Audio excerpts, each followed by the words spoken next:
$500 a year, and we saved them $100,000 in like a month and a half. So yeah. This is Jason Gwin, and that was part of the story where he saved a struggling company over $100,000 by uncovering one of their blind spots and investing $500 in AI. Back when he worked for Apple, Jason helped take the performance of multiple teams to new heights. Today, he is an independent coach and consultant working with both tech startups and established non-tech companies. Jason helps business teams dial their performance all the way up to 11. And in this podcast, Jason shares his insights on how you can take your team and your business to the next level. One of the previous guests on this podcast left a mystery question for you. But before we get to that, I have a few questions of my own. Imagine you're on a long elevator ride with someone and they ask you what you do as a coach. How would you describe the problem you solve and who your coaching is for? Elevator rides when I worked at Apple were a scary thing. You never knew who you would get in an elevator with.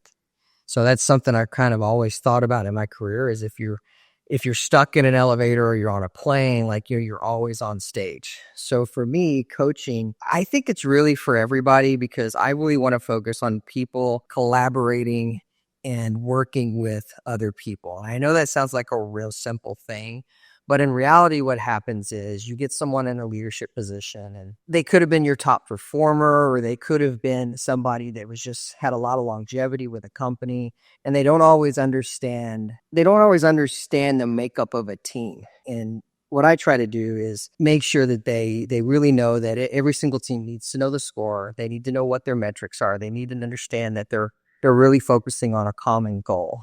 And I really teach that in a culture type based understanding. And I really focus on making sure that they want to work towards a common goal. And that takes feedback and that takes collaboration. So those are the two things that I really focus on. So when it comes down to it, I think my coaching style really relates mostly to everybody. Most of my career, I've been kind of in the tech sector. Just because of my background, and a lot of times in tech, what happens is you get a lot of smart people. There's smart people everywhere, but it seems like in tech, everyone thinks that they're the smartest person in the room and they want to show it. And that's a real difficult challenge to overcome. And what happens is the person who thinks they're the smartest often is the one that gets promoted, and they're the ones that need to be the most humble. So I think humility, empathy, and feedback are some of the things that I really focus on coaching, and anybody who wants to better collaborate, better communicate, and have better understanding with their team is who I'm going to fit the best with. What I find interesting about you is that on the one hand, you worked with established giants like Apple, and on the other hand, you have a lot of experience with the emerging tech startups, right? So right. I'm curious, what are some of the unique leadership challenges that you've observed, and how do you approach those challenges in those different kind of scenarios? I often say that I kind of took a little bit of the Apple playbook and made it to where it can be honed in and made it to where it could kind of fit anybody. Because the thing is, the smaller the company, the harder it is. You would think that if you have a smaller team, that it would be much easier to focus and manage and develop. But nothing could be further from the truth. The bigger the team, you get groups, you get emerging leaders, you get people that really want to stand out and then they want to help their fellow person. And you just got a bigger pool of people that are going to be able to sit there and help drive whatever your focus is. On a smaller team, you could have 5 to 10 people that are just unhappy with whatever the message could be. Recently, we helped a manufacturing company, which is completely different from us because it was outside of tech. And there were some similarities. We used a lot of AI tech to kind of help get them where they wanted to go. But they only had 8 people, and all 8 people absolutely hated their leadership, which was the owner. So that was kind of very difficult. So when we came in, we had an owner on one side telling us that all 8 people just weren't performing. They weren't doing their jobs. They weren't reaching common goals. They weren't hitting KPIs. Then we get in there and we start thinking, okay, we're going to focus working with these people. And one of the things I like to do, Alex, before I even start in an advisor or consultancy role, is I like to actually talk to as many people on the staff that I can. Sometimes in group sessions, sometimes one-to-ones. It just kind of depends. And I think I got to the third person when I finally realized at this one company that oh my God, ownership's the problem. They all hate him. So we had to really shift gears, and it's kind of fresh in my mind. So we really had to shift. And instead of coming in and focusing on team mentalities and team, we definitely focused on team culture, but we had to repair the culture from the top down, which is sometimes that's the case. That's the case a lot of the times. But we went from a focus shifter saying, okay, we're going to get this small team. We're going to work with them to have a common goal. We're going to work with them to understand exactly what game they're playing and how to be successful. When in reality, we had to actually start working with the owner to teach him how to talk to his team. At a larger company, that was never the case. You had like I use Apple as a reference for a lot because I was there for so long, but I got to see so many fantastic experiences. I'm sure we'll talk about some of those, but you would have, a 20-person leadership team. And out of those 20 people, it's such a diverse group that there was enough to where whatever your common focus was, you had help. Like, if we had someone who was struggling, we could partner them with somebody who wasn't. Those two teams could work together. When you start working with some of these small tech startups or manufacturing companies, sometimes you've got one person and then you've got every person underneath them. And if that one person is kind of the common link to the disruption, that can be a lot harder to fix than a team of 100. That's an experience that was kind of new for us and definitely new for me. So I would take, although I'm happy to work with any size team. Anytime we're working with a team of over 100, it's a bit of a sigh of relief because we know it's going to be an easier haul. Because if it's anything under 50, we're rolling up our sleeves because we never know what might happen. That's fascinating. I want to know more about that small manufacturer. I mean, presumably the founder or the owner was the one who hired you, but then you realized, hold on a second, all of the did you say 5 team members? 8, actually. It was 8, I believe. I counted in my head. It was 8 team members, yeah. But what happened? How did you discover that they all hate the owner? And what happened then? Tell me more. So I think it was day one. Day one, we came in, I started having some conversations, and you could always tell when people are being timid and sort of like hiding the truth. And that's something I always have to overcome, because when you come in and you have that title of consultant or advisor, or even when I worked at Apple, it's like, hey, he's going to help fix these issues. That's a massive stereotype. And it brings a bit of uncertainty. Like, I remember the movie Office Space, right? They bring in the Bobs and they're consultants and everyone thinks they're going to lose their job. So there's that fear too. And often it's nothing could be further from the truth. So on day one, you could definitely tell there's some timidness. Day 2, people started to open up. We kind of started noticing some things. And day 3, we saw it tenfold. It was pouring down rain. I'll never forget this. We drove, and everybody seemed to park on one side of the office space. And there was one side, another side, kind of the road in between to get to the gate, and then the buildings.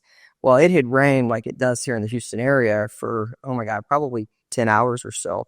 And we get there, and the entire place was flooded almost. Like, it was really hard to get in. But I noticed that everyone was still parking on the opposite side, which was lower. So there was a lot more water. How did these people get into work?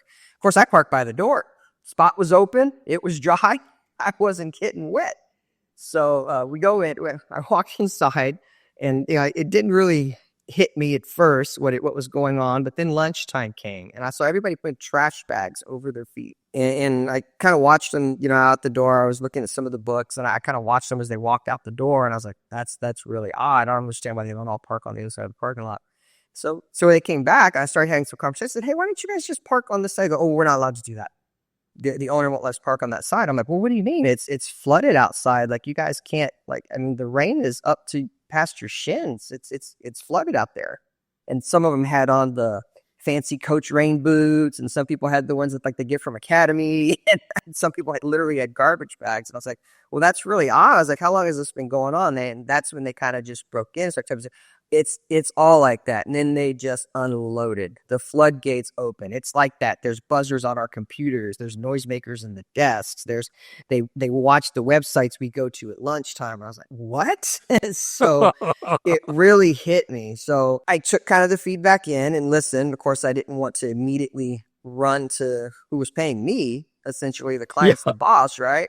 So I waited for everybody to leave and I said, hey, tell me a little bit about this. And then it came out, it's like, oh, well, that's where I want them to park. So that's where they're going to park. Well, I think we found your problem. So that's kind of where we started with that. The next day, that owner had decided to take that day off to take care of some personal thing. The yard guy, the person who did the yard maintenance, showed up, and I was like, went out, talked to him. I said, "Hey, could you? I noticed there's this drain here, and it was super flooded. It's still kind of wet. What can we do?" He's like, "I've been trying to snake that thing for 2 years." I said, "Well, how much? 2 years?" I said, "Well, how much is it gonna cost?" He's like, "Oh, I'll do it for like $85." Okay, done. So they did. I believe that was a Friday. Water was completely gone, although it rained all weekend. We come in Monday morning, and I said, "Hey, listen, I've solved your employee's concern. Cost us $85. We're good. The drain was actually clogged. You should never have that problem again." And the guy starts screaming at me and the associate that I had with me. And I'm like, "Hey, look, if it's that big of a problem, we'll pay KCTX will pay the $85. We'll take it out of what we're." And that he just kept unloading. It's like, no, they can walk on the water. They need to understand that they're employees, and like all these things happen. So that was probably one of the toughest clients that we ever had to work with. But how did you manage? I mean, he was the guy who hired him for fixing the problems with his team, right? How did you manage to convert him in that mindset? Tell me more. I'll tell you, in some ways, I don't know that we ever did, because like some people you can't fix certain mentalities. I mean, you can do your best, and we definitely left that situation better than we found it. However, one of the reasons I left the executive life and started doing advising was I'm kind of some person who has ethics and values, and I always want to do what's right. And I'm not, there's so much wrong out there with the way people are treated, and especially in business, that I just decided that, as an advisor, it's my company. I tell every single person I work with that, listen, if something's not right, I don't care if it's you or if it's, some of your employees, if it's the person who comes in to clean the restrooms and the floors, if something's not right, I'm going to speak out about it, because that's my job. If I go into a business and something I see isn't correct, that I think it's impacting their bottom line or their employees or the person who hired us, their culture, the building, the parking lot, that's my job, is to say, that's what I'm being paid for. This is what I noticed. This is what I'm bringing to your attention. So I've always been really upfront in saying that, and 9 out of 10 times, that's exactly what I want. That's exactly what they want. But feedback it's a gift, but everyone who says they want it doesn't always want to hear it.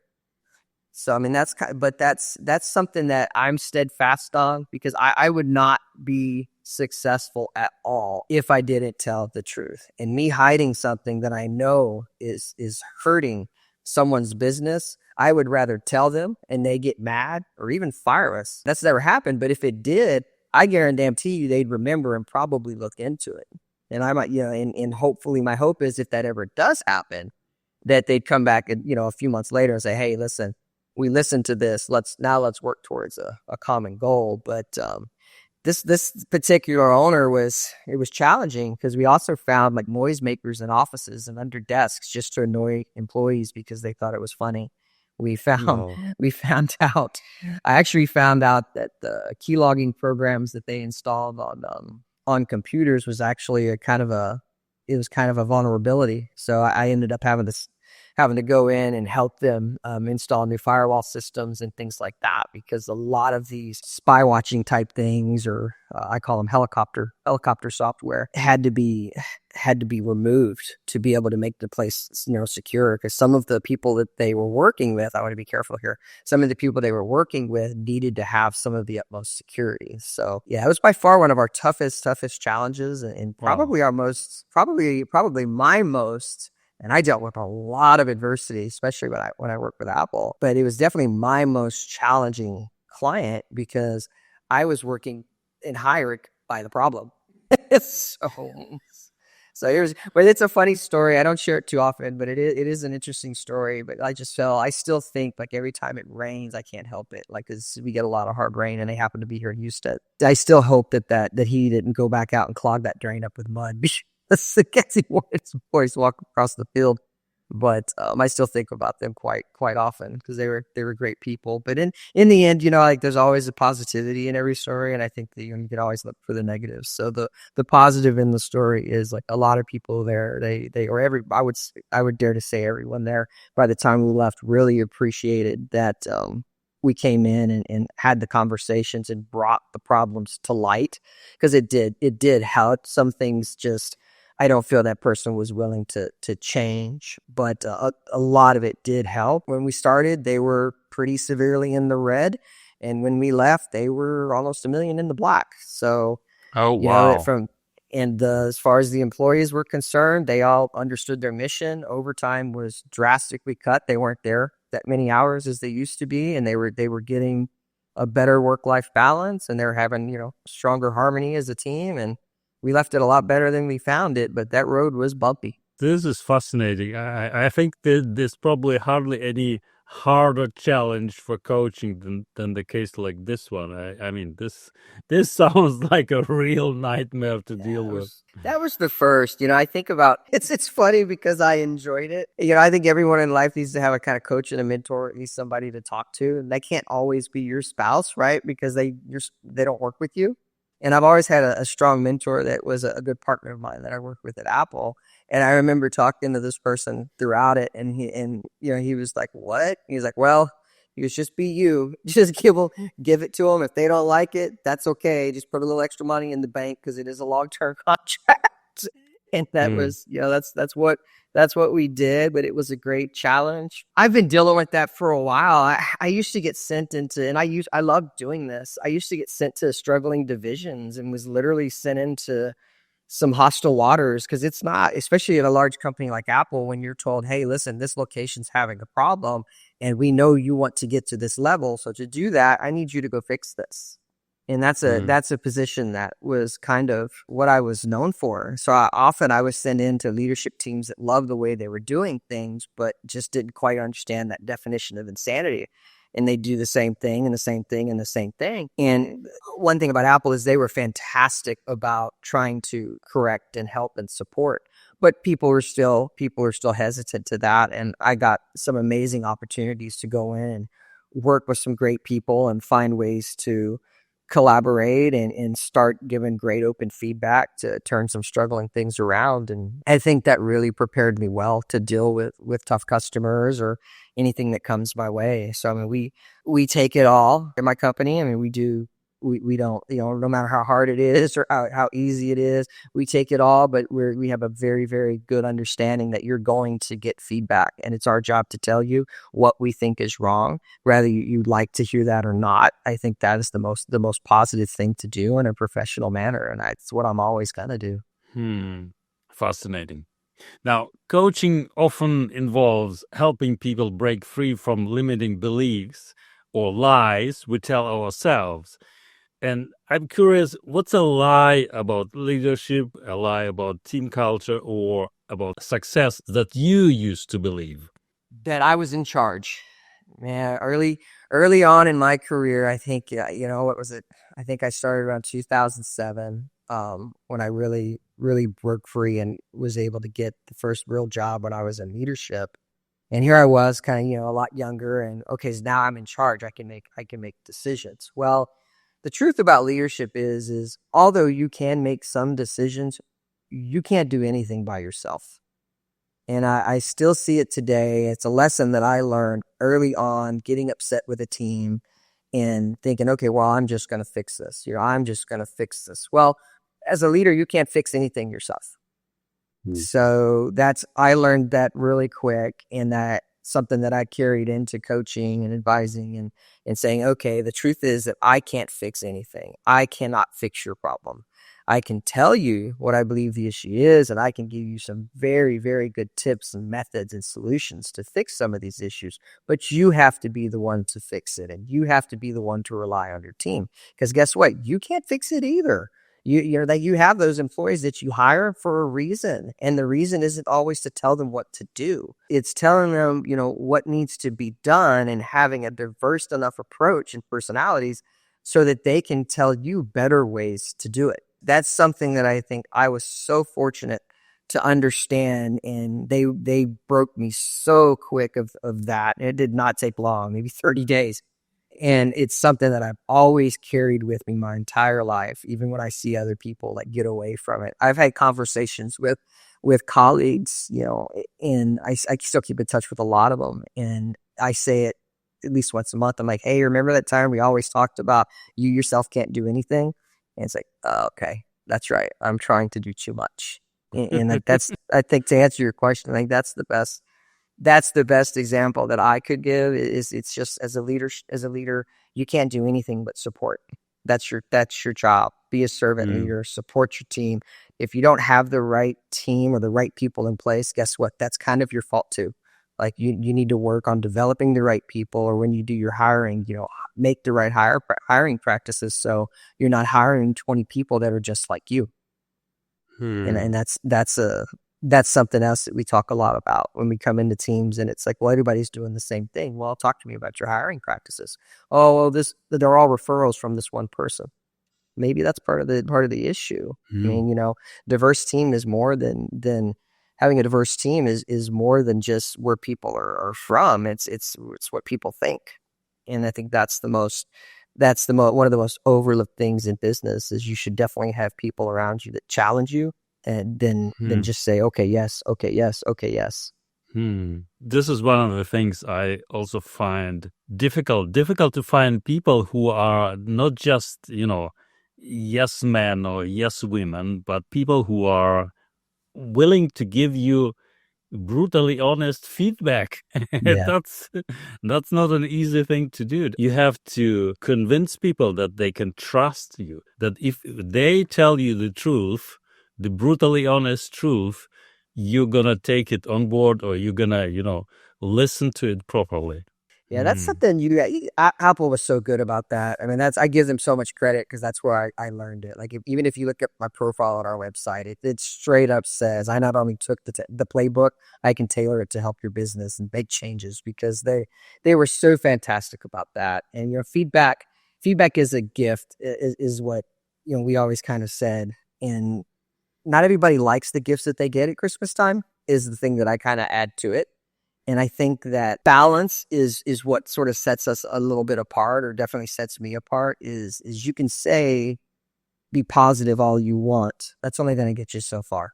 You got to be balanced. You have to be a realist. You have to be an equalist. I remember one time there was a huge push, and it was all about, hey, let's give customers, let's give them the best experience possible. Let's find a way to tell people, yes, we could do this. Yes, we could do this. And really what that turned into is unhappy customers 2 to 3 months later, because you can't do that. Like, you have to look at, like, what is the root of the issue? Like, positivity is great. Have a positive outlook, but that is only going to get you so far. You have to have a realistic approach. Have a positive outlook, but have a realistic approach to everything that you're doing. I say this all the time. Do your employees know the game that they're playing? Are they keeping score? And most of the time, it's a no, they don't. It's like, well, okay, you're asking people to adhere to this metric. However, they don't quite know what the metric is. So, like, and I know example of that is, I'm proud to sit here and say that I led teams that were number one in customer service, number one in turnaround time, number one in same day, repair strategies at some of the repair centers early on in my career, because we didn't just say, okay, Okay. No, we dove in and said, hey, all right, let's find new ways to do this. Help me understand why you're so frustrated with this product, whatever it is. Why is it not working? How are you using it? What is going on? And we ask those underlying open-ended questions to get to the root of the issue and educate people. And people are scared to do that because especially in customer service, somebody will come to you and whatever their perception is their reality. And I don't care how wrong it is, that is their reality. Instead of trying to please everybody, if you step back and say, hey, listen, we're going to work together to fix whatever this issue might be, but we're going to have to also talk about the way that you're using it. Then you start this journey and really start assisting people. And then on the back end, you say, all right, how can we better do this? Like, is there, if there's this constraint on a part or something, especially like manufacturing or repair, is there a constraint on a part? Can we substitute it? This was huge during COVID for sure. Or if there's something that we can do to replace something at the same cost for us or potentially someone else, is that a solution? Is what the customer using, is it a wrong product? Are the people helping the customers, do they really care about the customer experience? Do they understand that it's not about them? Like all these things, work in harmony with that customer service. Because if you just give a customer everything they want, you just tell them yes all the time, then guess what? A month later, they're going to have the same problem and they're going to come in and then you're going to do the same thing over and over and over again. If they're buying a cheeseburger and they keep returning it because they don't like the way it tastes, you're selling them the wrong product. It's the wrong cheeseburger, man. Get them a chicken sandwich or something. But I mean, it's just straight. It's so important to think about the actual end result. You also have this fail forward approach that I find very interesting.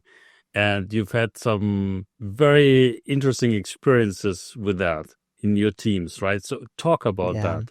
How does it work? Well, I'll tell you how it started and kind of talk about how it works. It started one day when I had a lot of just timid people working on electronics, and repair times were they're taking so long. And I went back there and had a meeting. It was early on in my career. And I was like, guys, help me understand, why are we so far under everybody else when it comes to getting products back to customers?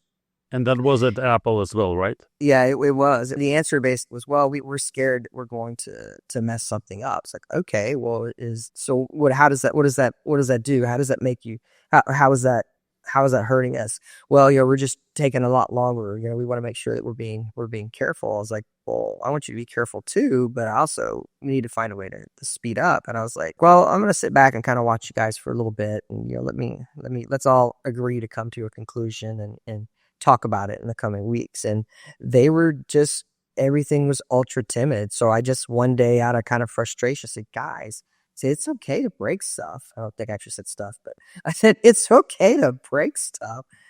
Just stop breaking stuff. I said, and what that means is have the confidence in yourself to fix whatever it is, whether it's a conversation or a computer or whatever it is. Just know that you're going to mess something up. And when you fail, or if that's how you feel, I'm not going to yell at you. I'm not going to get upset. Just make sure that you're protected, the customer's protected, your data backup, whatever, and learn from it. As long as you learn, you didn't fail. It was just a lesson. And something clicked. It somehow spread. Everyone kept saying, like, and it didn't happen a lot. It actually happened less and less. But people would say, hey, I broke this. I'm like, what'd you learn? Here's what I learned. Or, hey, that conversation went horrible. Cool, you broke something. What did you learn? All right, did it get fixed? Yes. It's okay to break stuff. We're going to fix it. And I've carried that throughout my entire life since that one moment back in 2007 when that happened. Even today, like, that manufacturing company, or I helped a home automation company, and things would break all the time. It's like, okay, great. Are you okay? Did you get hurt? No. Is the customer impacted? No. What did you learn? Okay, cool. We're going to do that again? No. All right. Awesome. Move forward. You bet you had a bad hire. Awesome. Why did you hire that person? Okay, what happened? Why was that not a good hire? What could you have noticed now that you didn't notice then? All right, awesome. You learned something.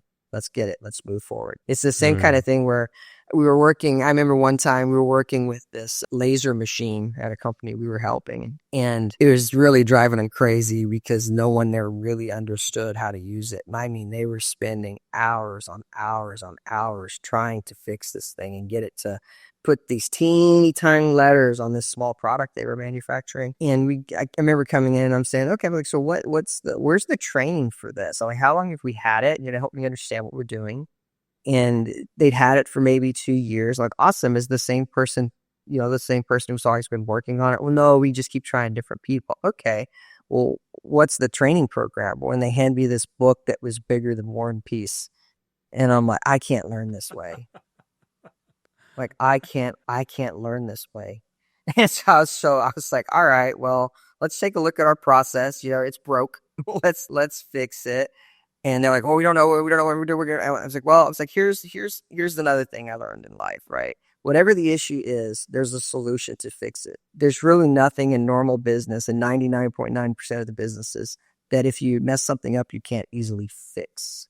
And this process was messed up. And I don't always mean broken, like you took a hammer and broke something. I mean, just like processes. So what did we do? We got the manufacturer on the line and said, hey, listen, we're paying you monthly for this thing. We don't know how to use it. So what's the solution? And they flew somebody down. Granted, this machine cost a lot of money, but they flew somebody down. An entire team trained on it for a day. I had to kind of calm ownership down a little bit and say, listen, I understand you're going to use a day of productivity, but you're losing 2 weeks trying to figure this stupid thing out. And it's value. It's worth value.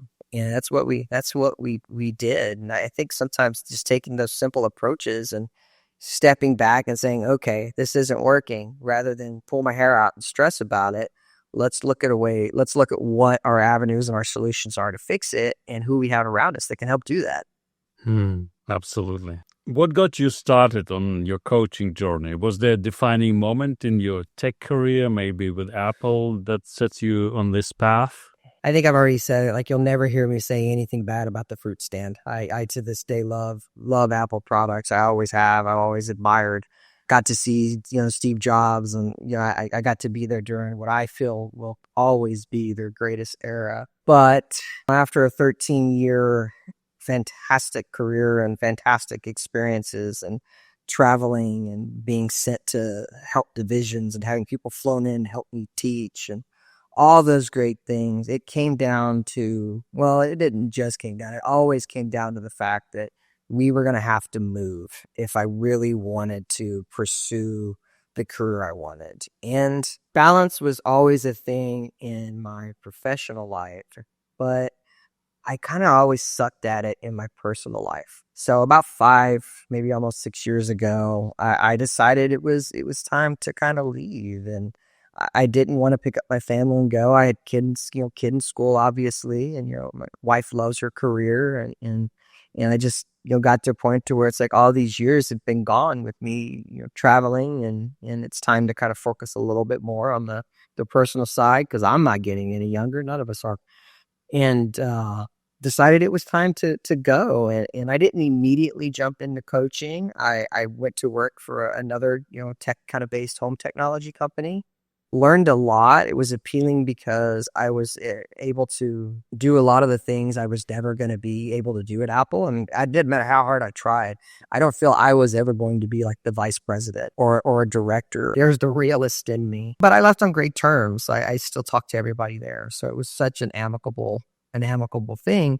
And I had an opportunity to reshape a company. I had an opportunity to build a retail center based off technology.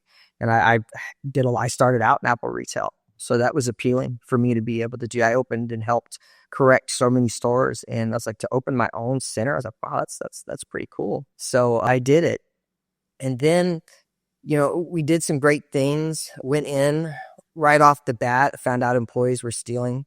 They were stealing time. They were stealing equipment. There were some poor hiring practices. It was kind of similar to the story I said earlier. Is we hired a bunch of referrals from one person who honestly wasn't a great employee. They were moonlighting. They were doing stuff on the side with company products and vehicles and all kinds of things. And it was so apparent, like walking into it. So here I am restructuring a company and teaching an owner all these great things that I had to learn the hard way on my own. And then, COVID hit. It was a tough time for me. I had some severe health struggles during COVID. Probably the hardest time of my life. And it wasn't from COVID. It just happened to be the same time. And the owner kind of wanted to close up shop where we were. And I'm thinking, oh my God, I just left the biggest company in the world at that time a year or so ago, and brought some people with me from other places that I knew we could trust, and built this team, and they're doing so well. And I took their customer service from like nothing to 4.8 stars on Google, and I got all these things. I was like, and you want to close up shop because you're scared of COVID? I said, look, give me a couple $100,000 to invest in this, and give me about a month, and let's see what happens. And that's when my health issues started. So it got really hard. I actually got diagnosed with heart block, and I had to have a pacemaker fitted at the age of like 48. And it really was tough, especially during COVID, because the world was just a disaster. But I pushed through it, and it's when I really learned how to work best remotely when I couldn't be somewhere. And my vendor strategies that I'd kind of learned came into play, and we started to stockpile parts that I knew people weren't going to be able to get, because I knew they were going to stop making them or had stopped making them, and I knew the prices were going to go up. So I took that couple $100,000 and invested it in product, and lo and behold, they started selling it because no one else could, and it drove us through to the most profitable year ever, and survived and saved the company. And although I did decide to leave that particular company, it was mainly, a lot of it was because I learned that it was time for me to kind of do my own thing. If I can do this and replicate this at big companies and medium size and small companies, then I feel like I can do it for most people. And I think I can truly get back to leaving the world better than I found it, which is kind of my mission, and on a larger scale. So that's sort of what I did, and I'm still doing today. What's a seemingly trivial decision you made during your career that ended up having a big impact on your approach to leadership or culture building? The smallest thing that had the biggest impact was, I think this was probably before I got into leadership, where a customer just pissed me off. And it was honestly about an iPod that they had broke. It was obvious they had broke it. It was obvious that, they had caused some damage to it. And I felt, during this time, I felt like I was kind of like, again, like kind of in control of it, right? Like, no, I'm the keeper of this for the company. I got to make sure that the company's safe. And so I did. I told them no. And to be honest, I was right. At the end of the day, I was right. They did break it, but it turned into such a huge, huge stink that it almost got all the way to the top. There's a lot of tops at Apple. So, and I got called in the office, so to speak, and was asked the question, what about that customer made me take things personal to where I didn't make the right decision to help everyone? That sort of stuck with me. And it changed my mindset to kind of go to that. All right, let's be more realistic, because there was some ambiguity with the situation. So that always sort of stuck with me. It's like, look for a way to protect the company, look for a way to protect the customer. You got to do both. You got to have that two thumb test, right? You have to do both. And I learned that, and it's always kind of stuck with me that, listen, whatever's happening isn't personal to you. I've had to flat out tell employees, and I'm not somebody who likes to give things away or like, not educate customers when they're flat just wrong. Like that's not me. But there's always situations when you need to look at the grayer area of things. And I've said to employees 1,000 times, like, listen, hey, you're going to get paid in this solution regardless of what's happening. So, and if you don't know, instead of making a decision that you're not 100% sure about, stop and ask, so that you're making that decision together with somebody else, so it doesn't end up hurting everyone down the line. And that's just that's the one thing that's always stuck with me. And it was so stupid too. Like, looking back, I was in a bad mood that day. I was a lot younger, obviously. I was upset about something that had happened. I took it out the wrong way. And it's one of those, it's kind of goes back to that it's okay to break stuff scenario. And I took it upon myself to call that person back in and said, hey, listen, here's the situation. And ended up kind of, I would say, become friends over the situation. But anytime they'd come in afterwards at where I was located, they'd come find me, and like we kind of formed a relationship out of it. And it's just something I've done my entire career. Is I try to say, if something goes wrong, you do build a relationship with someone. Like you do. And when I was working for that home automation company, that was a lot, because there's so many moving parts. You're working with builders, you're working with all these wires, you're working with all these different, trades, all these different people come in these houses that you're working with. So it's a lot of times it's not your fault. Someone could drive a nail through an Ethernet wire or something, and it's that you didn't do it, but it's not working. So we would get a lot of upset customers. And if you've ever bought a house, you know what a stressful experience that can be. And I'm glad I learned that lesson, because a lot of times we would have those types of problems, and I would tell customers, hey, listen, I understand you're having a horrible experience. At the end of it, let's just find a way to be friends and work together. Let's just find a way to work together and figure it out. Your problem's my problem. I can't say I'm going to fix it immediately. It may be a longer road, but we'll get to the end of it together. And I think when you tell people that, because everyone's so ready to be on the defense. I mean, we live in a world where everybody's just so ready to be on the defense. And when you open up, and that's one of the things I like to kind of teach people, is like, listen, right in the very beginning, tell people, listen, I understand this is a messed up situation. Like I can't, I'm not gonna tell you I know how you feel, because I don't. However, I am gonna tell you that, we're gonna figure it out together. When you tell somebody something like that and let their guard come from here to here, they're so much easier to work with. And that's kind of what I learned from stupidly just not making a tougher decision, just one time sitting at a Genius Bar back in 2006 or 2007 working for Apple. Team culture is a big part of your coaching, right? What are some of the signs that a team's culture is heading off track, and what are the first steps you'd recommend to get them back on course? Talk to them. Everyone always knows when culture's off. Everyone thinks that nobody can hear them, and everyone thinks that whatever they're saying is a secret. None of that's true. Whoever's in charge always knows what's going on. It's a matter of how quickly they want to fix it. So for employees out there that are sitting in a break room talking smack, and they could absolutely, probably more often than not, they're probably right. Instead of doing that, if they're not going directly to the person that they're having the issue with, the culture's broke. It's that simple. Like it is really that simple. And leadership always knows it. I have never worked with an owner, a president, a leader, a manager that didn't know something was wrong. It all comes down to what have you done about it. And most of the time, the answer is, well, that's why we're calling. That's why we're getting you involved. Okay. Step one, start talking to your team. What do you do? What's your morning routine? Do you come in your office? Do you sit down, drink your coffee? Do you go in the break room, have a cup of coffee with your team? Is it noon before you say hello to anybody? Do you know what a big majority of your team's doing this weekend? Do you eat lunch with them? Just small, simple little things make the biggest impacts. Do you regularly ask them, hey, how are things going? How can I make work a little better for you? What do you like to do? What's your favorite thing that you've done at work this week? These are all small things that a good servant leader should do that commonly doesn't happen. I learned a long time ago that just letting people know that you're there goes so far. I've never worked at a place where I didn't spend probably the first hour of every day in an upper leadership position just check in on people. Rather it's 1 or 101, just check up on people and just say, hey, how are you doing? What's going on today? Is there anything you need help with? Or if you're talking to 10 people at a time, hey guys, great to see you guys today. Is there anything crazy or pressing I can help you with? Like what do you guys need today? Versus just saying, hey, did you get that email? You done yet? There's two totally different ways. Or even if for the leaders that say, hey, did you get that email? Did you finish that yet?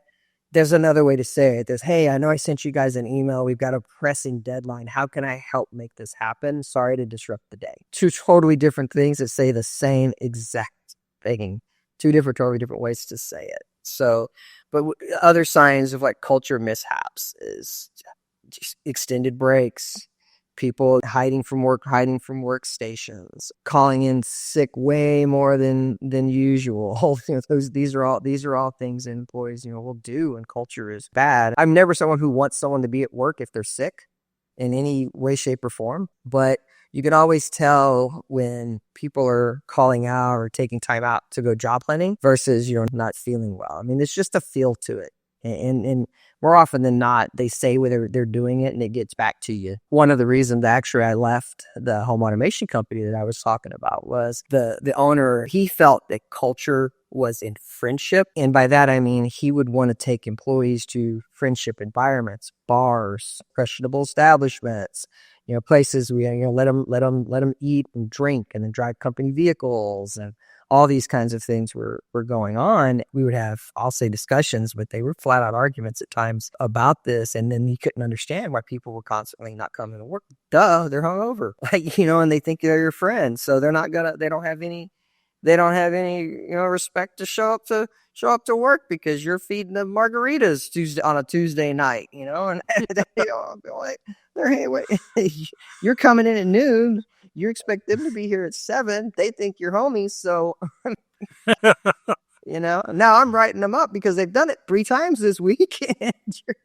And you're just like, oh, well. So, there's all kinds of ways to have a mixed matched culture. That's a bad, that's a bad way to do it too, is you could definitely be friendly, but there's a line. Like you have to be careful, and you have to look out for people, especially like your employees. They're your responsibility. You have to make sure that you're providing a feedback rich, safe environment for them to thrive in.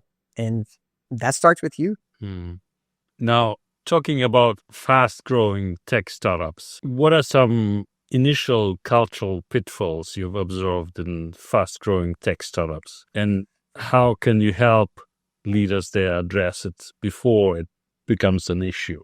Yeah, I would love to be in scenarios. I often get called in when the issue is already apparent, but I would love to be in some of these growing from the start. Like that's something I would really like to do more of, is be involved from the start to help build a team plan or a team culture or a way of working, a feedback loop, all those kinds of things. Because with tech startups, what happens is it's all about that grant, that money. They get that money, they get that big deposit to do their startup, and then they go on a hiring blitz.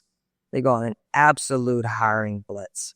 And they want to get off the ground because they've already promised certain things to certain companies and individuals. So they don't always make the best hiring decisions. They hire purely based on skill, especially with AI right now. They purely base it on skill. Now they've got these teams with what appears to be highly qualified people that step on each other because they only want to be the only person that's being listened to. I don't think there's very many tech startups out there that wouldn't agree with that statement, and it always bites them 6 months later. And I'm not saying don't hire the most qualified people. I'm just saying, when you're on a hiring, when you're doing that hiring for that first tech startup, slow down, do group interviews, put these people in a room together, see how they interact with one another. If they're constantly at each other just at an interview, what is that going to be like 2 months when they're on a team? When they're trying to do this next big thing, right? What's that going to be like? It's going to be 10 times worse. So that's my biggest. If I could tell tech startups one piece of advice for hiring a team, well, I'd say call me. Let's get involved. Let's work. But the next piece of advice would be do group interviews. Do 10 at a time. Start with 10 at a time. See how people talk to one another, and start your process from there. It sounds so simple, but it makes the biggest difference. How does it work? How does a group interview work in practice? What do they do? In practice, with virtually now, it's a little tougher than it is in person. Sometimes, if you're not familiar with it, in person you can do 10. You sit down in a room and just say, "Hey guys, I want to understand what drives everybody. What makes everybody tick? What makes you guys want to come to work in the morning? What are you most excited about working for this company?" And just look for those little nuances. Look for those people that follow up someone else's story, and not in a way to overshine them, but in a way to say, "Oh, that's so cool that you did that. I did this. That's super cool." versus the people that are like, oh, well, guess what? I did this. Don't look for the one-uppers. The one-uppers are probably going to cause you some problems. Look for that collaborative nature of skill. And it's like where if somebody says, oh, I helped start doing a super new thing with AI. It's like, oh, you know what? I would love to work on that project. I've been doing this. You think we could work together? Look for that kind of collaborative instinct. You're going to see it. You stick just imagine like hanging out at a party. There's always cliques, right? There's always groups of people that come together. Well, the key to business is you don't want to have that clique. You don't want to have that clique of super like-minded people. You want to have one from each that are good enough and respectful enough to where they'll listen to each other and try to make themselves and those people better. And when you do an interview with 5 or 10 people, you're going to find those people. You're not going to find those people just having a one-on-one conversation and then you stick them with, because that's what happens. You talk with somebody, you put them through 3 or 4 different interviews, sometimes even 7. I had a company try to put me through 6 interviews and a presentation before I started really deciding I was going to go on advisement. And that's what they do. They hire this one person and then they do the same thing for somebody else and they vet them that way. And then they put those 5, 10, 15, 20, 30, 40, 50 people on a team and they don't gel. They don't work together. And they can't. I mean, you see the same thing in sports. If you get outliers that are top performers that can't work with the team, what happens? They get traded. Save yourself that headache. Look for people that are going to actually gel. And that's how you do it. So team performance over individual performance. Absolutely.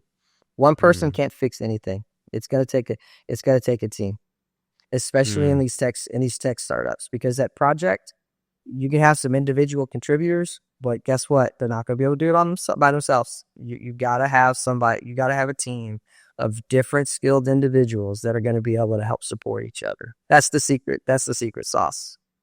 If you could sum up your coaching philosophy in just a few words, especially regarding team dynamics or breaking through workplace friction, what would it be? I'm going to tell you it's okay to break stuff, just don't break stuff. that's what I'm going to tell you. I mean, that's what I'm going to tell you. But no, other than that, it's like focus on getting stuff done. Just get stuff done. Like that's the thing. Like there's so many pitfalls in business. There's 2 things I say all the time. Just find a way to get stuff done. And it's okay. Fail forward, break some things, learn from it, and move on. But know the score, play the game, get stuff done, because that's what people are happy about. If they truly know what the goal is, when they reach that, they're going to get those endorphins and those feelings of success. Celebrate that winning score, whatever that KPI is. Let the team know it. Celebrate that winning score. For us at Apple, forever it was NPS. It was net promoter, but that was just part of it. Like, how do you get to net promoter? How do you get to customer success? How do you get to being number 1 in customer success? Well, you got to fix their stuff first and foremost. You got to make sure they get it back to them. You got to make sure that they have uptime, that there's no downtime. So let's focus on these other metrics too. Here's why you have the fastest same days. This is why you have the fastest turnaround time. This is why you have the fastest, repair accuracy, the best repair accuracy. That leads to customer success, getting the customer back what they need.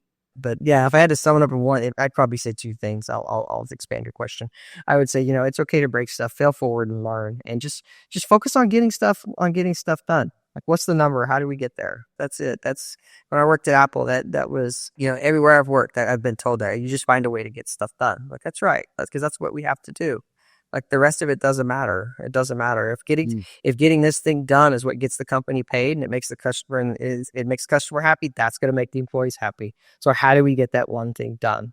And how do you prioritize that? That's what got me flown around and sent to struggling places and doing all kinds of other things. Just finding ways to get things done. It sounds simple in practice, but it's the complexity behind it. Most companies we walk into, it's like, okay, well, what are you working on? Well, what do you mean? Well, what's your goal this quarter?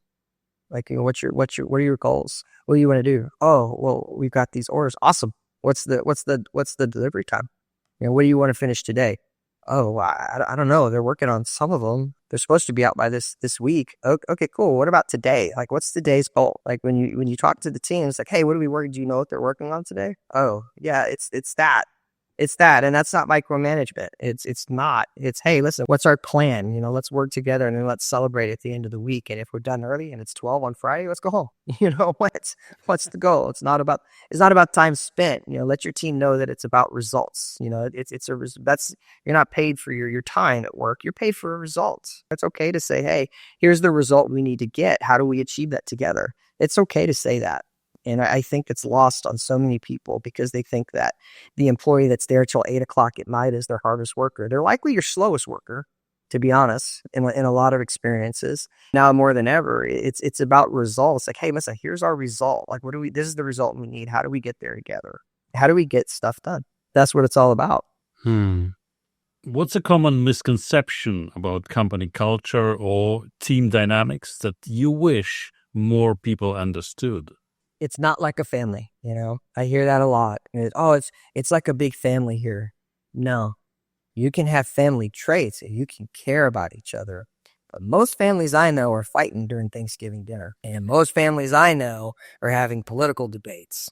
And most families I know are talking about things that most places don't want to talk about in the workplace. And I've never walked into a group that said, oh, we're like a family, that didn't do that. And let me be clear on that. You can absolutely care is so important. You have to care. But your workplace, you can't treat them like your family because you shouldn't be having some of those kind of family type conversations at work. Again, it's a results driven environment. If somebody keeps telling their spouse, why didn't you go to the store? You know, have you done this? Your dinner's not going to be a very good, you know, experience that night. I mean, it's a pretty bad analogy, but it's like it's the same kind of thing, right? Like if you're constantly thinking that your work is like a family, you're going to make the same mistakes that you make with your family. And your family loves you. They're going to forgive you. They're going to forgive you for making that presidential comment at dinner. They're going to forgive you for that Facebook post that you made that ruffled Aunt Leanne's feathers or whatever it might be. But at work, like something like that can stop your production. You know, be friendly. If you want to have lunch outings, you know, do that. Get together. You know, celebrate your success. Celebrate your wins. Celebrate your culture of getting stuff done again, and getting those results. Because when you say we're just like a family, guess what? You're the ones out there drinking together and putting your employees at risk and putting them in company vehicles that they shouldn't be in after they've been drinking. And they're the ones letting you know they're not going to make it to your party or work day the next day because you guys drank too heavily the night before. That's when it comes down to that family environment. So try to stay away from those things and definitely say, I mean, it's okay to tell your employees that, you know, you think of them in the highest regards and you care about their experience, but be real and also let them know, it's like, look, I would have to make sure that you have your proper family time. How do we find that balance between work and your life? Understand and know about their family as much as it's professional enough to know about, but make sure that you do it from a point of saying, hey, I want to make sure that you have a balance of time from work and family. There's a separation. There just is. And especially in small companies, I see it a lot. It's like, oh, we're just one big happy family. Okay, that one big happy family that's fighting and yelling across the offices at each other. It happens a lot. But yet, you know, going back to looking at, I never felt more like being in a family my entire life than when I worked at Apple. And there was thousands of employees, and I would be at a division or a location that had over 250. And we definitely felt like we clicked, but it was only the positive parts of family, the supporting parts. It wasn't the other part. That's the one piece of advice I'd give. And I think that might be hard for some people to hear. But if you sit there and really think about it, those super family environments are the ones that are allowed to have the family mishaps. You know, when I first went to work for that home automation company, I heard that like day one, we're just one big happy family. And I thought, oh my God, here we go. And by the second day, 6 a.m. in the morning, there's people screaming at each other down the halls. And I was like, okay, guys, this is going to stop now. We're going to have a conversation. Why do you feel it's okay to scream at each other? Oh, because we're like brother and sister. Nope. It's unprofessional. What if a customer hears it? What about the new person? How high is our turnover here? Oh, we get a lot of high turnover. That's why. Because you guys are sitting here acting like that because you think you're brothers and sisters and you're not. And that's why nobody wants to work here, because they're tired of listening to you scream at each other because they think you're going to do the same thing to them. It doesn't work. When you start working with a startup founder or a team struggling with culture issues, what are the biggest challenges you notice that they need to address first? Communication. It always comes down to communication, collaboration. The team has to know what you're looking for.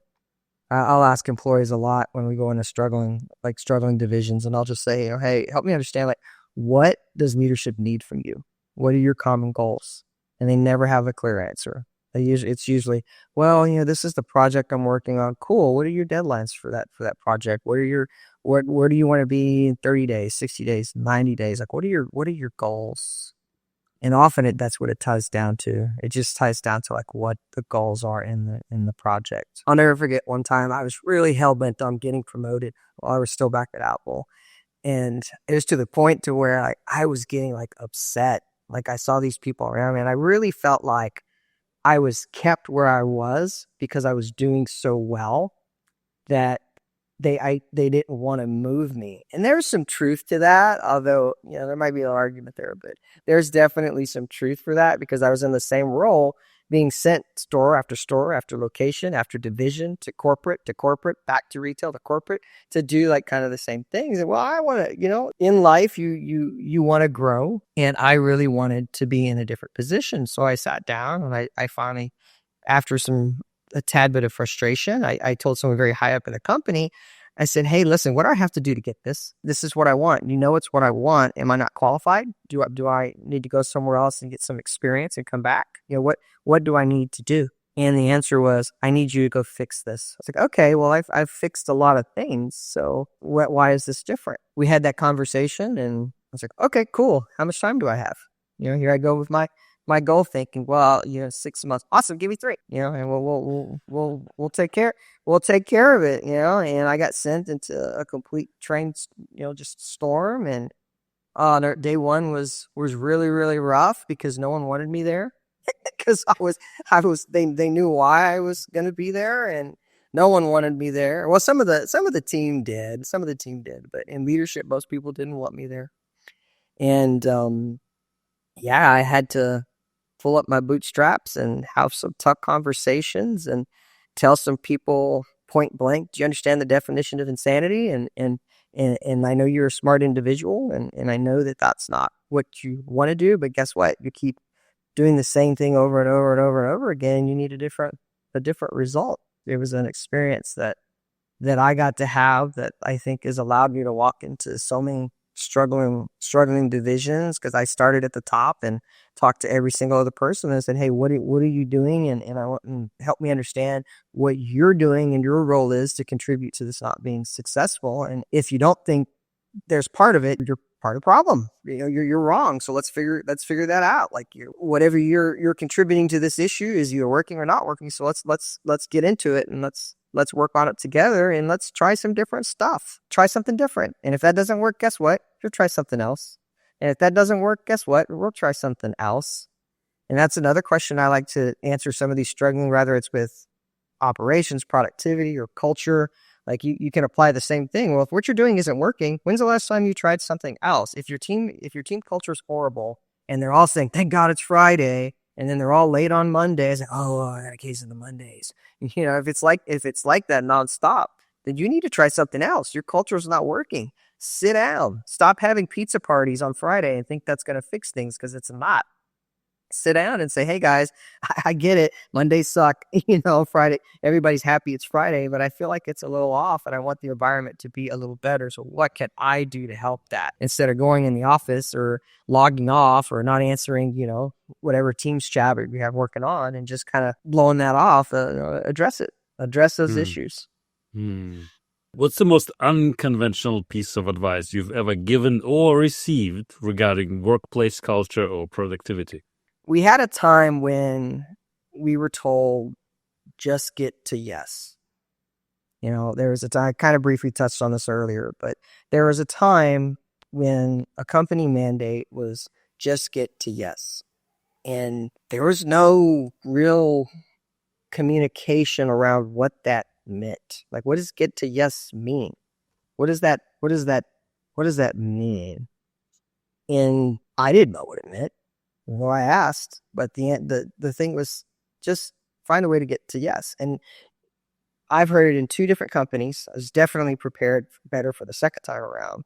But the first time I heard that, there were teams just saying yes to everything. I dropped this product and broke it. Okay, no problem. Here's an, or or I used this for a year. I don't like it. Okay, here's a refund. Or these cameras that you put into my house. I don't want them. I don't like them. Okay, well, we were there for 4 days straight, but let's just go ahead and take them out, give you your money back. Getting to yes, I think there's even a book about it, but getting to yes has to be the most controversial thing I think I've ever heard, because yes means yes. It means you say, yes to everything. And could you imagine what your checkbook would look like if you said yes to everything? It's unconventional, and I think there's a way to do it. And I know today the truth behind it is like, find a way to end the conversation with yes, we're aligned, yes, we're combined. But most companies that implement that, or the 2 that I've been a part of that implemented that, that's not what it meant. They thought it was just like, yeah, that's going to help us. It's going to bankrupt you.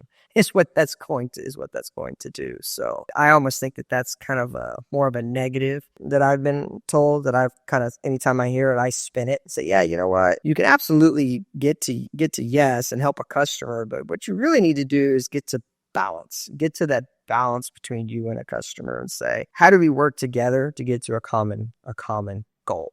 Like, it doesn't have to necessarily be yes. It might not be, because some things you can't install cameras in somebody's house and rip them out, 2 months later, and you spent 4 days of production time there. You can't do that. Maybe you can replace them with different units. Maybe you can find a better way. Maybe you probably should have find out what the expectation was beforehand. But there's other ways to get to yes, or get to, a balance in a customer conversation than just saying yes to everything and just giving everything. It kind of comes down to communication goes with customers as well as it does with employees. Here's a fun question. If you were an animal, which animal would you be? Or put another way, what's your spirit animal when it comes to helping teams embrace AI or build company culture? I'm the dog.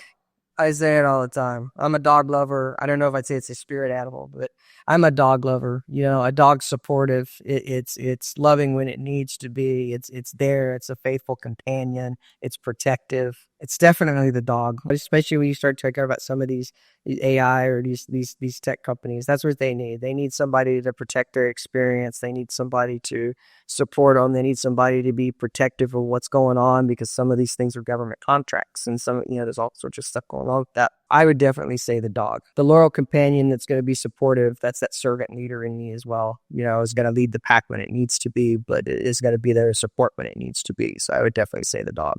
Speaking about AI, in a pre-interview chat, you mentioned a situation where you had a client where you helped them on a super low budget achieve massive gains in their business. Can you talk more about that? I know there's so much talk about AI. I say this, like, back in Y2K, we were scared all the computers were going to go down. So everybody was worried about this code that they were doing, right? And then the next one was cloud. Everyone was scared about the cloud. All our information's on the cloud. We're going to get hacked. I used to do it all the time. And today it's AI. Oh my God, the robots, Terminator, Sarah Connor is going to come. It's all going to come down here, and robots are taking our jobs. And I don't believe that. AI is only as good as what you feed it. It can absolutely learn. It's a tool to help us. And one client we worked with, they were definitely that person who's still scared to use the cloud. Like they weren't even using SharePoint drives. They were putting all their informations on like old servers. They weren't even backed up. And one of the things I kind of noticed right away, and I was like, hey, look, you've got a few government contracts, and your security here isn't really what they're looking for. And I know you've gotten a few notices, we'll say, about it. Let's get that fixed. Let's not lose business over technology. Let me help. I know I'm here to help more with like some team operations, but let me help. I've got a little experience there. And that's kind of where I knew that we were going to have a bit of a struggle bus, because we already had somebody who was using like DuckDuckGo as an internet browser and, still didn't use, iCloud because they were an iPhone user. And I'm like, well, we're putting a firewall in. So it's time is what's needed. So it's time to learn. Then we started kind of looking with some financials, because I was there more on some operational type stuff. And I found that they were really, really struggling. And a lot of it, like these vendor prices that they had for raw material, had gone significantly up during 2020, and they just kept like increasing. So I was like, well, let's start here. When's the last time that we really shopped around and looked at some of our vendors? Oh, well, we don't do that. We just send them some emails. So I started getting on the phone and started talking to some of these vendors that were providing raw materials for these products. And it's like, hey, help me understand why, this company hasn't seen any price, fluctuation other than this growing trend. I haven't seen anything come down. And I know some of these materials have gone down. Oh, well, we haven't really had very much communication. And I was like, well, okay, cool. I'm communicating. Let's talk about this. And it's like, okay, well, let me get back to you. And I was getting kind of the same song and dance from 3 or 4 companies. So finally I got a little frustrated and I was like, hey, help me. Let me talk to X person who's in charge of this account. And I said, hey, listen, look, I'm new here. I don't know. I'm actually not even working here. I'm an advisor here. Probably understand what's going on. Why am I getting the cold shoulder? And, this person, I'll never forget it. He goes, everybody is rude. He goes, we just don't do much to help them. And I said, what do you mean? And they said, well, have you looked at some of their emails? I was like, haven't. I haven't looked at any emails at all that had gone to you. And then I started thinking. I said, you know what? I did think that they were a little funky in tone, on some of the communication that they sent. So I said, hey, listen. I said, do me a favor. And I said, send me some examples. I said, he's like, well, no, we're just a vendor. I said, no, you're not a vendor. You're a partner.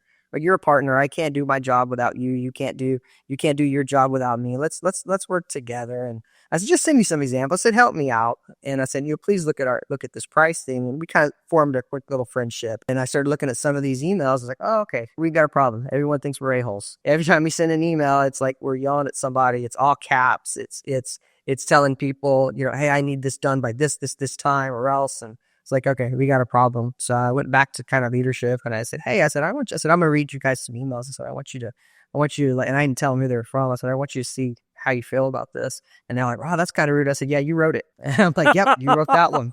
Like, yep, you wrote that one.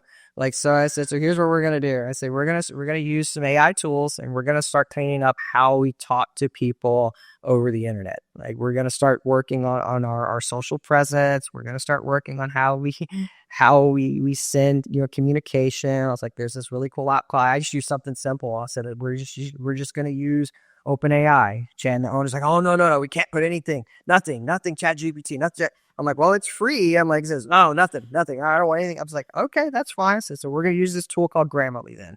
And this is how it works. This is what it costs. I said, and we're going to set that in Grammarly. I don't know if you used it. You can kind of set the tone that you want to be, and it'll tell you this is the tone of your email. And I said, before everyone sends an email, I said, I want you to learn to look at the tone and see exactly how it sounds to readers. And it just changed the entire way they communicated. Like, it changed everything. Wow. It changed the entire perception.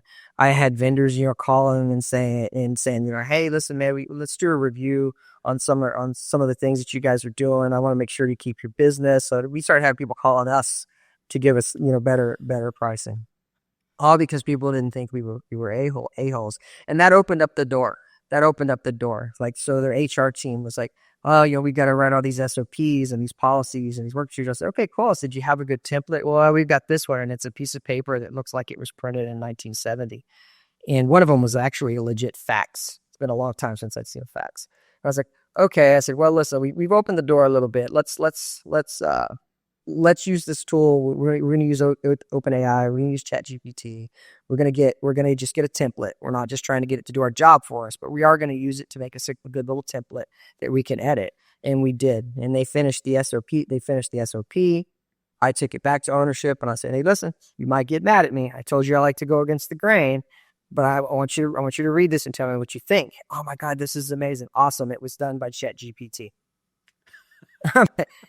And it was securely done through your firewall. There's no professional secrets. It just spit us out a template. We put our information in, and I'll get your policy book done for you within a week. Okay? It's like, okay. It finally got to I think that's my favorite story, is it finally got to bring that guard down. And that's something I think that we need to do more and more with AI. I'm really I wish I did more work with Apple during this time, because I'm just fascinated with what they're doing. And hell, they're using ChatGPT as well. They're a big part of it.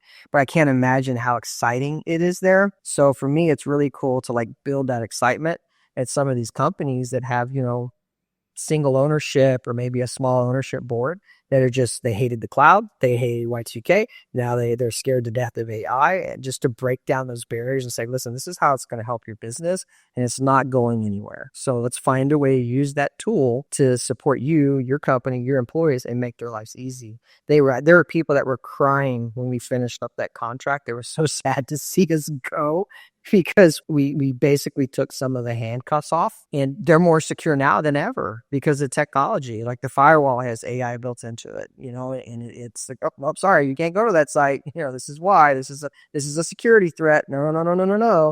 And all those things, they're more secure than ever. Their contractors or that they work with are super, super happy. They're in compliance. And that HR person that I work with wrote that book in less than a week's time. And they've got new policies, procedures. They're in compliance. Like it completely turned them around.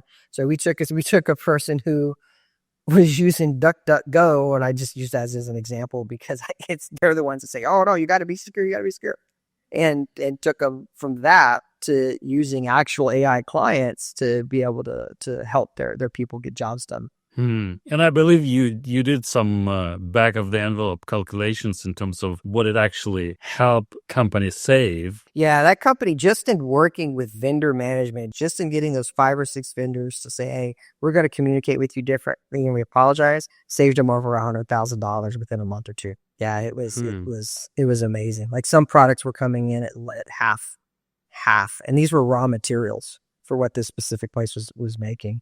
And it was like raw materials were getting cut in half because they were paying COVID heightened restricted pricing because no one there wanted to work with them because they wouldn't answer the phone. That was a whole nother problem. We fixed that. And the communication they did get was it was flat out rude. Like I said, I sat there in a meeting reading emails and said, how would you feel if you got this email? I'd be cool. You wrote that email. Like I legit stood there. I said, hey, I prefaced the meeting by saying, listen, you guys may not be happy by the end of this, but this is what you hired me to do. So I'm going to read you guys some things. And some of them said, oh shit, we wrote some of these too. I was like, well, maybe, I don't know. I said, but I'm going to read these to you and you tell me what you think. And in the end, if we got a hug or something, it's fine.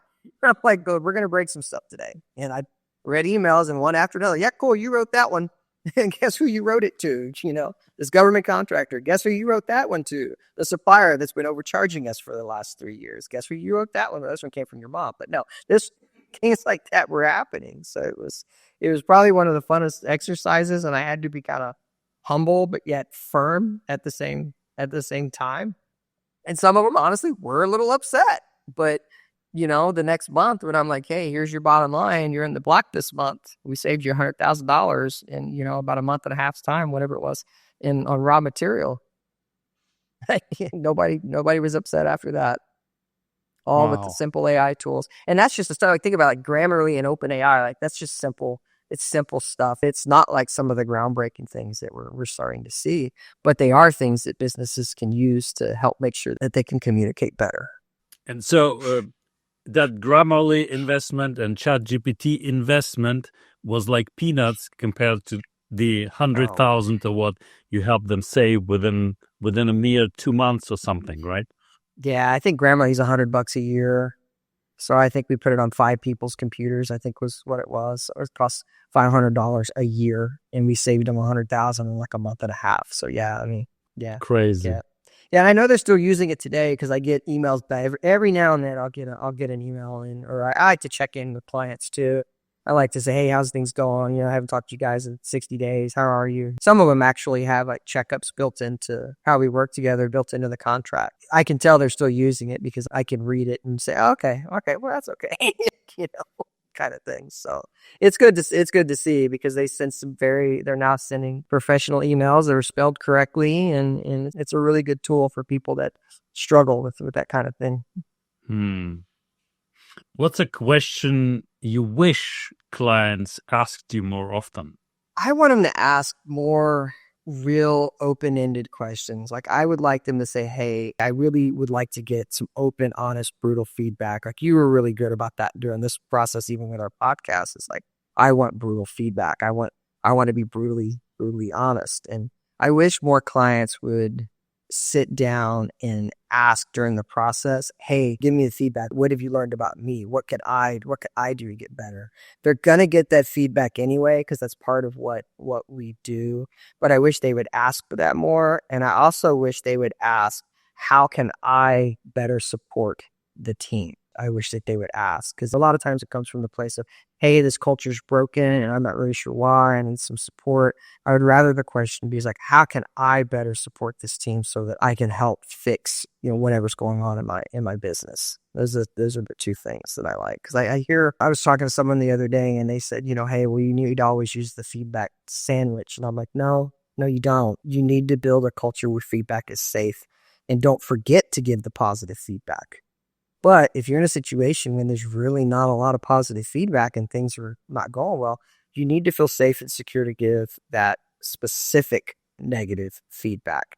And as long as you're giving the positive nuggets along the way when those people do something well, it doesn't hurt as bad. You don't need to give it at the same time. I just wish, and that's something I tell all clients, is like, listen, we're going to give you feedback when it's positive. It's going to be positive because we're equalists here at KCTX. But when it's negative, it's going to be negative, and we're not going to hound on you. It's going to be professional. But in times of things not happening right, we're going to tell you. So don't expect to get it all in one dose. Just expect that it's all gonna come. I just wish people would be better about asking, because they're not calling me because things are great. They understand there's a problem, but sometimes leadership isn't the ones that want to hear it. And I just wish they would start up and was like, hey, give me feedback. That would take probably about a day or two off of what we have to do starting out, because you can't just unload. You got to ease into it, because building that feedback culture, which is one of the hardest things to do, it doesn't happen overnight, and you can't just rip the Band-Aid off. So true. All right, it's time for the mystery question left by one of the previous guests. So here it is. When do you feel most alive? I feel most alive when someone reaches out to me and says, hey, remember that time you did this? That happened to me today, and I didn't forget what you said. I did a post on LinkedIn, and I had somebody call me, and they said, hey, I haven't talked to you in a while. You remember the time that I completely messed up that computer, and I just come from another store, and the leader yelled at me, and and I transferred, and they wanted to fire me, and I broke something. I was so scared that I was going to lose my job, and you just looked at me and said, well, don't do that again.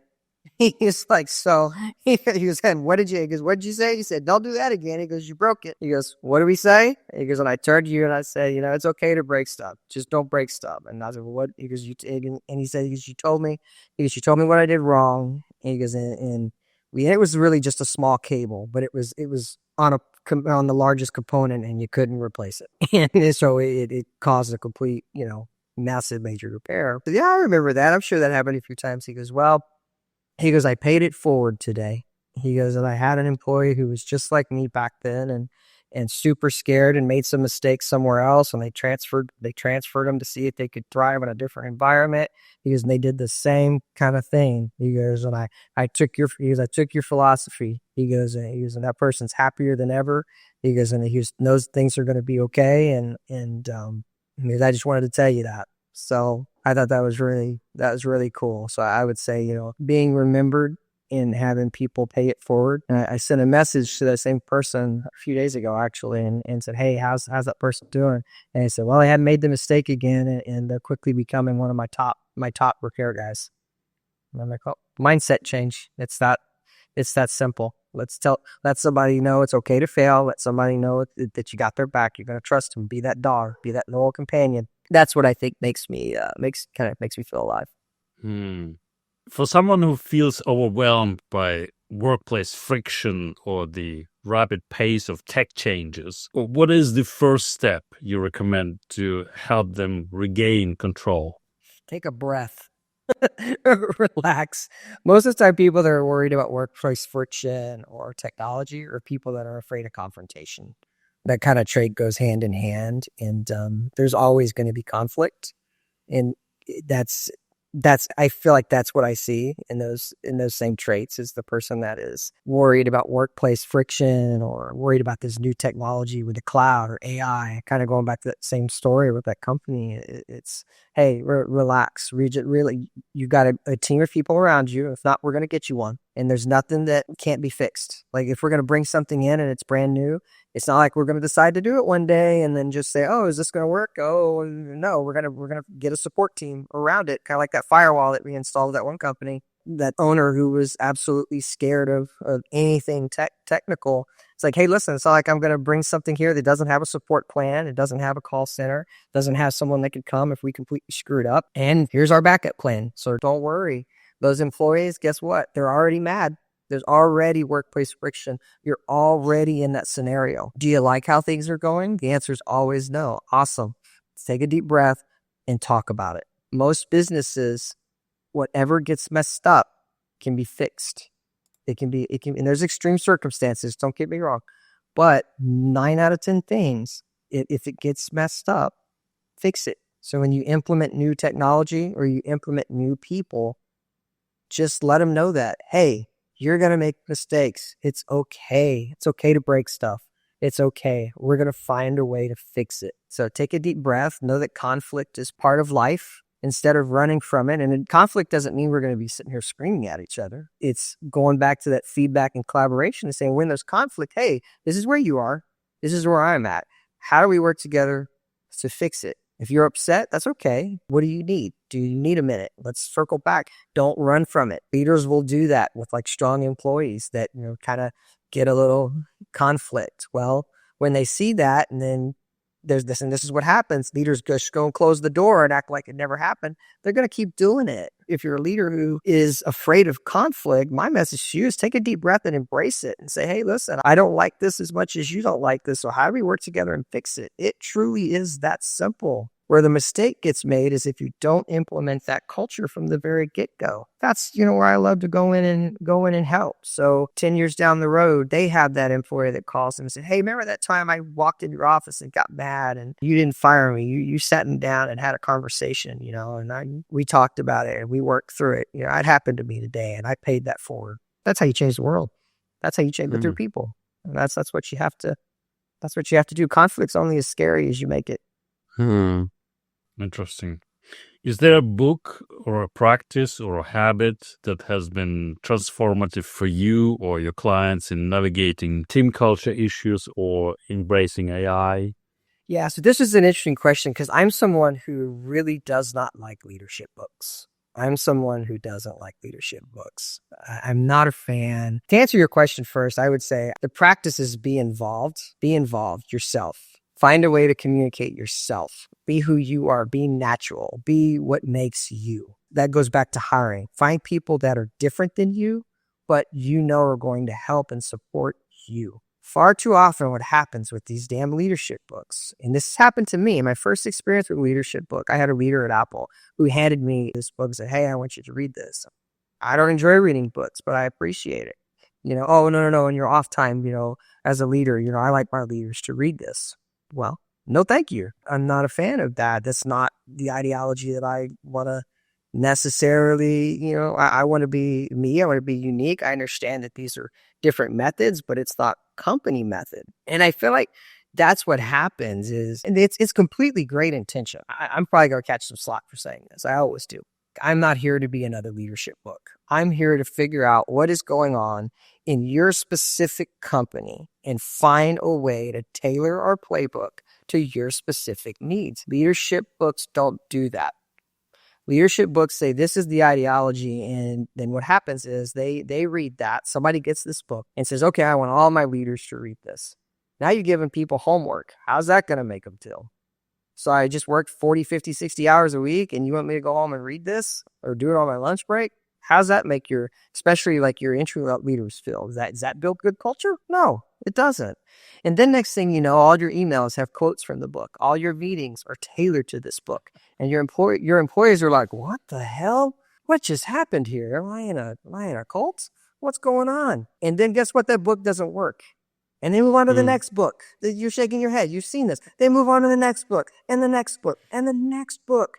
And they're like, oh, one of these programs is going to work. All you're doing is teaching employees that you don't know what to do. So you're grasping at straws. I've never been a fan of that. Like there are some programs out there Like Lawmaker, I've always been I've been a fan of, where it focuses on like, hey, what are your specific values? What are your specific competencies that make you tick? What makes you happy, and how do I talk to you? Things like that, I think can be great. But some of these books, I just think it's a wasted investment. I say that 10 years, maybe I'll write one. I don't know. Maybe I'll write a book about how not to like read leadership books or something. But I always like to say is like, make your own playbook. If you want to read some of these leadership books and that's your bag, do it. Do whatever you need to do to be you and make yourself happy. But be aware that not everyone learns that way. I myself don't learn by reading something. I'm a learner. I'm a doer. I also don't believe in the philosophy of how you do one thing is how you do everything, because I don't think that's true. I act at home a little different than I act at work. Yeah, I would say find your own playbook.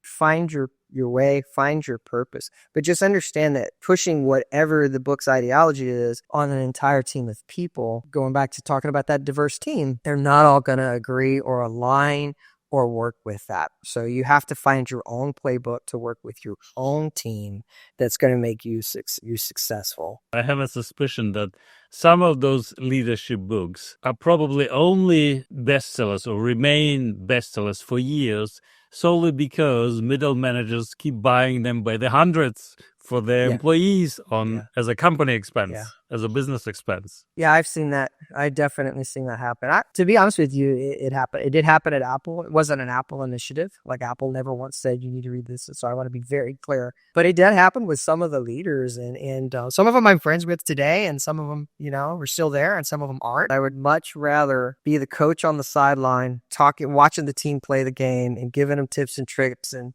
helping them succeed, and in the locker room, telling them what went wrong, and X and O in the board, and doing all that kind of stuff, than the one that's sitting in the office saying, "Oh, read this book." I think there's a better approach. What's one simple thing a tech startup founder could start doing today to help their team work better together? I would say plan. Have a plan. Some of them are really good. Some of the ones I've seen, they're very good about goal setting. And they also need to focus on planning. Day one, hey, this is our perspective timeline of where we want to be. Know the score, play the game, set the goal, and work towards that. Make sure people know what you stand for. Not only what is your company going to do, but what does it stand for? How is it going to make an impact in everyday life? Because people like that kind of thing. People like to know how they're making a difference. So tell them, this is how we're going to make a difference. Apple always said, leave the world better than you found it. And that's always stuck with me. I got to work for one of the greatest visionaries of our time. And that always stuck with me. So everywhere I go, I'm like, what do we stand for? What are our values? What are our company values? And most places don't have it. That helps you, develop, not just train, but develop. It helps you have tough conversations. It helps you celebrate wins and great conversations. It helps with your feedback. And whatever it is for your business, don't Google company values. Get a list of values that work best for you. If you could only teach one lesson to all your clients about building a healthy, productive team culture, what would it be? Feedback. Give, receive feedback. If you do nothing else, start a feedback loop. I used to think it was so cheesy when I first started at Apple back in the day. It was, we're going to give each other feedback. I'm like, oh, great. Someone's going to tell me, this stuff. Oh, man, I used for about 6 months to a year. I was like, oh, great, whatever. I didn't believe in it. And then it just... And I think, and I'm not alone in that. I think a lot of people even today, and I don't know that it was presented correctly to me back then, or maybe I was just too young to listen, but I would definitely say feedback. But I would also say that, as we've talked about, let people know that it's coming in a hiring process. Tell people, do you enjoy a feedback-rich environment? And if the answer is no, they're not the right person for you. And if the answer is yes, okay, day 1, give them feedback. Day 2, give them feedback. Day 32, every day in between, feedback. Hey, I appreciate that you did this today. You did a really good job with that. And then the next day, hey, I think you kind of messed that up. Let's try to work towards doing that a little different. Is it okay if I help you with that? And the next day, it's right. You really took what I said to heart. You're doing fantastic. Keep it up. Breaks down walls. There's not a leader on the planet that doesn't have to give tough feedback, But the ones that are scared of conflict and are scared to give the great feedback or that don't give the great feedback are the ones that struggle with doing it. What are you most excited about in your work right now? I'm going to take the easy way out and say AI. I'm so excited to see what AI is going to do and help us, especially help us advisors that love to use technology. I'm such a fan of finding the right SaaS and ERP solutions for people. I've done it so many times. It's like, oh, well, listen, I can make all these things automated and save you time. In the last year, I've done it for 2 different companies, and their businesses now run on it and they're thriving. Simple things like customer signatures on site or pictures of completed work, or CRM tools to where, you have a complete record every time customers call. So Jane doesn't have to be the only person that answers the damn phone. Anyone's going to know what went on. Simple SaaS solutions, although there is a monthly cost, it saves you so much time in productivity. I was working for a company once where they had so much overtime, and I was like, what's going on with this overtime? Are we, we're blowing our projected times out of the water on these jobs that we're doing. And it wasn't necessarily even the jobs. It was the time spent writing the notes for the job that was completed. And I'm like, well, are they just writing the same things over and over again? Well, yeah, we do it on paper, and, we've got these forms, this, that, and the other. I'm like, okay. I said, well, so what if we could just automate this and just have drop down check boxes and say, this was done, this was done, this was done, this was done. Or what if we could template each job and have that put on the job for them, and then they just take off what they didn't do? It's a lot easier to take stuff off that you didn't do. So we found a SaaS solution that did that, and also ran inventory, and also did scheduling, and also did, CRM management, and also did, inventory, all these great things that, it cost us $500 a month, but we save $5,000 a month in overtime. That's what a good SaaS solution can do. And it kind of goes back to those same people that are so scared of technology. Stop being scared of technology. You're using it. You have a phone. Even the Motorola flip phone nowadays has technology built into it. So you have a phone. You're saving your stuff somewhere, your personal prized possessions, your photos, your contacts, your family's whereabouts, all that. You're saving it on the cloud already, and you're not worried about it. It's secure. And the ones for work are even more secure. Use it, embrace it. It's going to save you money, and it's only going to give more and more options, because there's thousands of AI startup companies out there that are going to find a way to get rich off of it. There's times when I'll just do SaaS training. Like it's not our bread and butter by any means, but part of the job is, hey, implement some software that's going to make us better and help us learn how to use it. Yeah, I'll do that all day long. No problem. Absolutely love it. Awesome. If you could leave our listeners with one piece of advice to remember long after this episode, especially regarding team dynamics or AI, what would it be? Dive in head first and just get things done. Don't be scared. Learn along the way. So many businesses are spent procrastinating. It's like, I worked with a client who hadn't changed their pricing in 3 years because they didn't want to do it, and they didn't want to use tools to do it for them. And I got it done in 24 hours, and it was so out of whack, like they were losing money. And it was a price increase, but they were losing money. They were absolutely losing money, and they're about to go bankrupt. And the reason they were going to go bankrupt is they didn't want to just get something done. They were too afraid of the process to do it. That would be my key advice. All right, now I'm curious to hear your mystery question for the next guest. So, without knowing who will be the next guest on this podcast, what question would you want them to answer? I would like to know, how do you fail forward in business? And by failing forward, what does that mean to you? And what success have you had from it? And what have you learned from others by doing it? I'm really looking forward to hearing the answer to those questions in the next podcast. Jason, thank you so much for sharing your insights with us today. I hope our listeners and viewers like and share this episode, and join us next time on the Top Coaching Leaders podcast.